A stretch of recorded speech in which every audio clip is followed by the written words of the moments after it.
the trash talk tailgate. Strong right slot, Z right. Spider 2Y banana seal. You're going to call it like it's your favorite play you've ever gotten in your life. Man, oh man.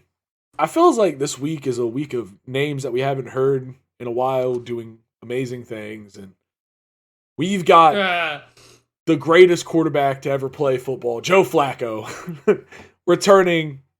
He's elite, Riley. He's elite. Returning in marvelous fashion to take down my beloved Sunshine. Yes. Well, his defense took down my beloved Sunshine. But he shows up in a big performance to lead the Cleveland Browns over the Jacksonville Jaguars. And me, Riley Puddin Peters, and my partner in crime, the doctor, defensive backs quality control coach, Preston Rowe. We have an amazing game to talk about. By that, I mean it really wasn't that cool, but, whatever. Sunshine, let's get it straight out of the way, man. Trevor Lawrence, kind of the story of this Jacksonville Jaguars team. Obviously, he's the franchise quarterback. They kind of ebb and flow with him. He threw 3 interceptions this game. Do. And they lost. And I don't think those two things should be separate from each other. Hey, man, if you lose the turnover battle, you're probably going to lose the game. That's what we always say here on the hashtag. Absolutely, TTT. man. Listen. And 4 turnovers as a whole team, that also sucks. Joe Flacco threw 1 pick, but they both had 3 touchdowns. Trevor Lawrence had 3 interceptions. Joe Flacco had 1, and I think that's why he is the best. He's elite, bro. But you know what? Let's just get to the real story, and that's the Cleveland Browns defense. They are one of the most legit defenses in the NFL right now, and I don't think you could argue against it, man.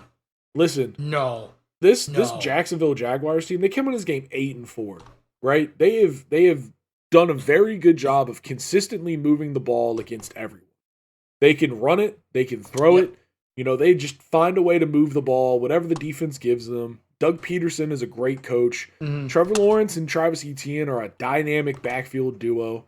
They've got some great talent to catch the ball with. You got Evan Ingram. He's one of my favorites. Yeah, Calvin Ridley, Zay Jones. It's just it's a good team, and the Browns just dissected them.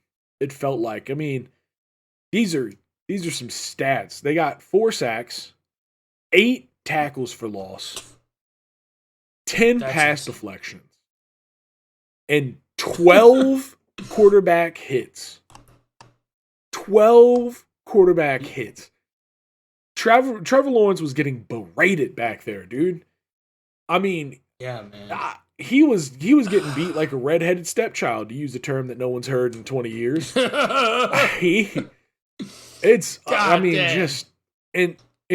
all of that, to give him credit where credit's due before we continue, like, this was a close game. I mean, the Cleveland Browns win 31-27. It was a close game. That's not a beat. That's not a blowout by any means. And with all that being said, Jacksonville Jaguars, they were there until Trevor Lawrence was out. Yep. I mean, dude, it's crazy, man. You could legitimately argue that this Cleveland Browns defense, is right up there as the best defense in the league. Like, just in terms of pass rush, the ability to stop the run, and the ability to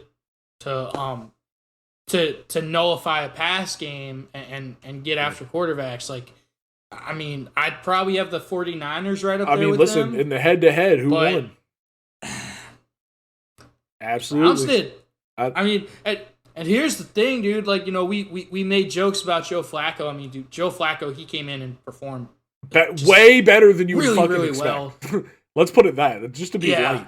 I mean, he was 26 of 45, 311 yards, 3 touchdowns. He did throw that interception, but those are elite numbers. I mean, he played elite. I mean, dude, just think about how much better this Browns team would be. I've said it all year.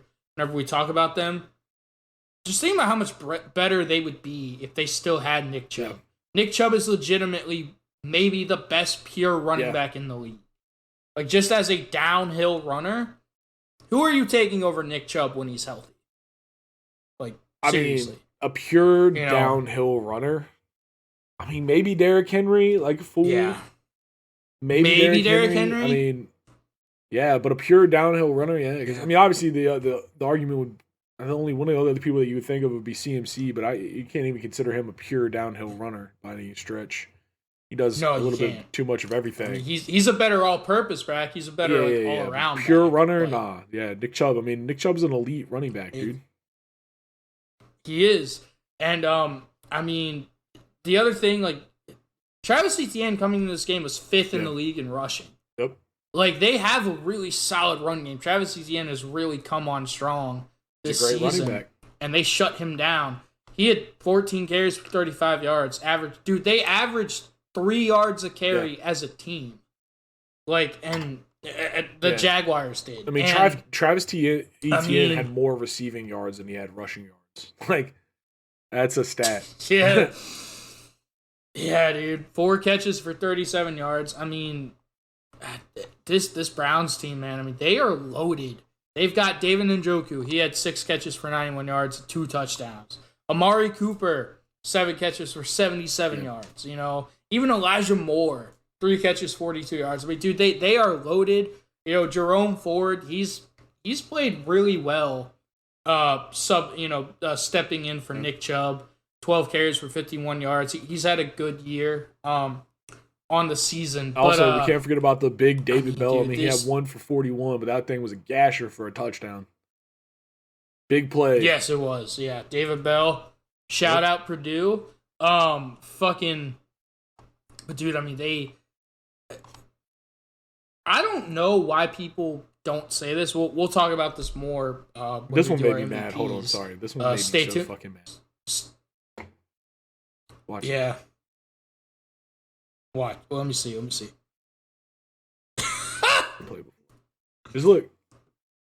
Did he just lose sight of the ball? It feels like he's supposed to hit the outside. Goes in. Yeah. It was just a miscommunication. Because look, he's Oh, yeah.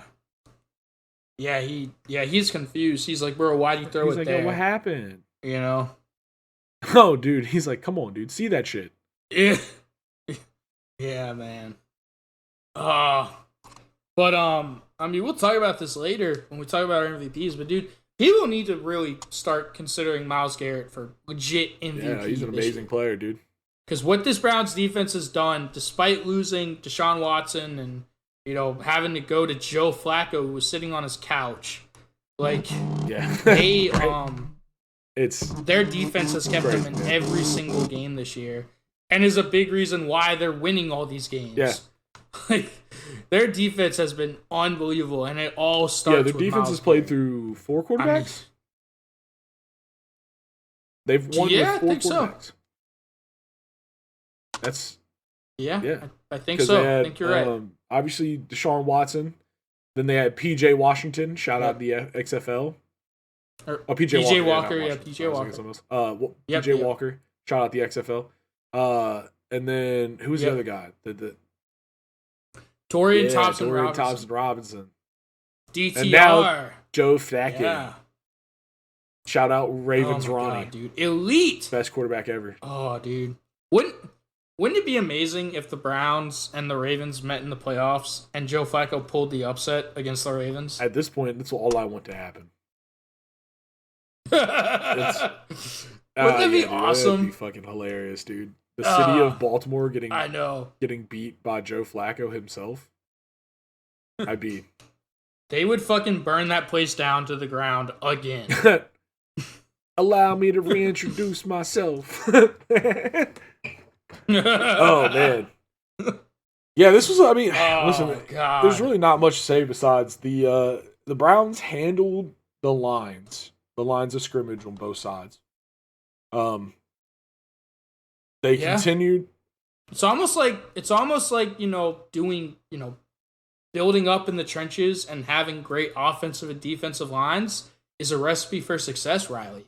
When have we said that before? Oh, only all the time. Only every time you ask. You know? I mean, dude, the Browns' offensive line is one of the best in the league. They have been for a few years now. You know? They're very consistent. Not a lot of crazy. injuries. You know, thank God for them.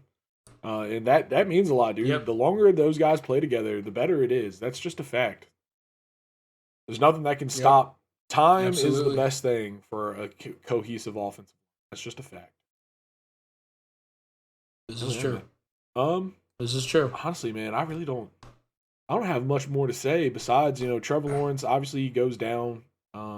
He had the ankle injury. They seem to be making a comeback, and then he goes down, and it just felt like all the air was taken out of the Jaguars team, and the Browns are able to hold on, do one last push, some more field goals in the end, but overall, man, it's just,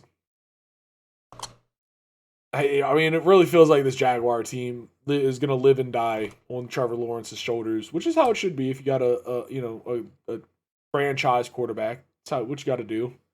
They scored a touchdown late. Yep. Comes back, scores this touchdown late, and they come back and score this touchdown late, and they go for 2 and don't get it. And look at Travis. Man's an amazing runner. He's absolutely. But the going for 2 and not getting it. Yeah, a lot of people were questioning that call. Doug Peterson's always lived and died by that sword. I don't really blame him too much. It's kind of his shtick at this point. Yeah. But true. It just felt like even leading up to this touchdown, they were doing good, but it's just felt like even with time left, they didn't have the time to do it because you just can't quick hit on this Browns team. It just doesn't feel like you just don't get those plays. I mean, honestly, they got lucky with this one. A little PI puts them in place to score this first touchdown. It's like, if it wasn't for that, and I was throwing 3rd and goal. There's Evan Ingram. So this is the 2-point conversion. Yeah.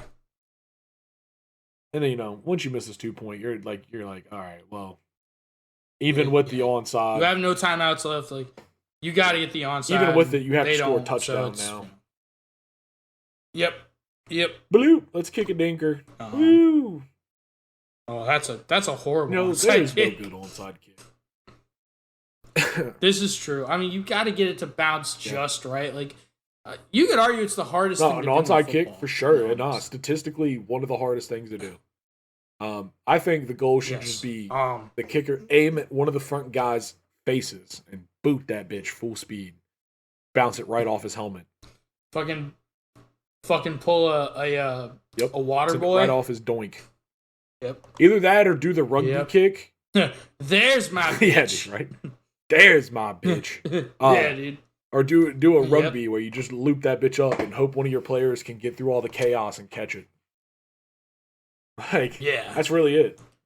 But yeah, dude. I mean, so the Jaguars they fall to 8-5. The Browns they also go to 8-5. How much of the AFC both these is 8-5? I mean, dude, like it really seems that way. The AFC, just the NFL in general right now is just kind of a clusterfuck. Yep. Let's be real. Like, really, and then you like everyone else just like just doing all the right things, and then you just have the NFC South just fucking eating glue. It's like when you look at the AFC. I mean, you have the Ravens at the top at 10-3. Then you have the Dolphins that are now 9-4. Go watch that game. That was a good game. Yep. But then you have 3 teams at 8-5 and 6 teams at 7-6. It's like they are just it's a middling conference. It is weird to see the Patriots eliminated at 3-10. Bill Belichick. It is weird. Bill Belichick. Bill Belichick. But how do I teach these how do kids? I coach these football? Oh man. But yeah, man. Gosh, that's crazy. I mean, it's about everything I got for this episode.